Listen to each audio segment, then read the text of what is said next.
teaching modality to remote teaching.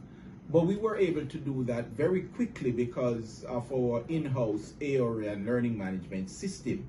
And the team from UNIS was able to institute training for our faculty and staff. And so very quickly, ahead of most other tertiary institutions, we transitioned quite quickly. And so we have been operating remotely since, and our students are largely satisfied with operating remotely because it gives them more flexibility.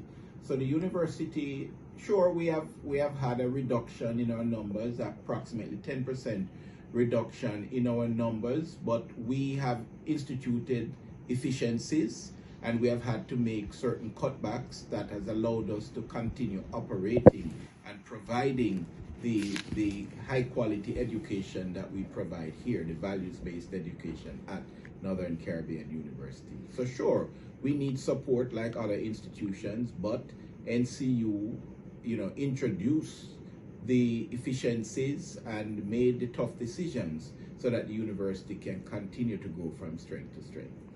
All right, so as you said that you have reduced by about 10% of your population, what is the future of face-to-face classes here at NCU with the fact that many of the courses are practical?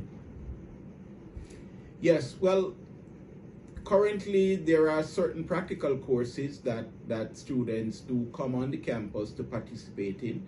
So for example, our nurses, our dental hygiene students, they have to see patients. Nurses do simulation training, and so they come to the simulation lab. But those are done under strict protocols, social distancing and mask wearing, sanitization, etc., to ensure that everyone is kept healthy. However, going forward, we anticipate that post-COVID we will resume face-to-face, but the online option will remain so that students will have choices. So that is our goal. All right, so at present the classes are online. However, will the university have a vaccine mandate? If yes, why? If no, why not? Well, at this point in time, we are following the government's lead. So there is no vaccine mandate, and we have not mandated vaccine for our faculty here. What we do, we encourage our faculty and indeed all our workers to receive, who are able to receive the vaccines. And in fact, to underscore our commitment to this area, we have partnered with the Southern Regional Medical Group here to use our gymnatorium as a vaccination site.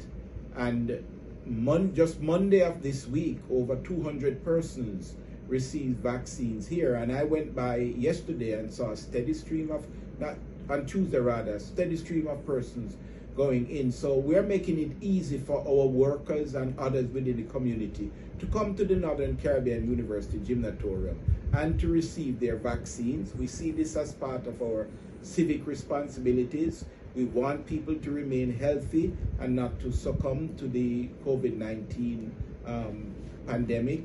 We also want to see the country get back to full operation, even the university to full operation, so that the productivity can be increased and everyone can live a better life.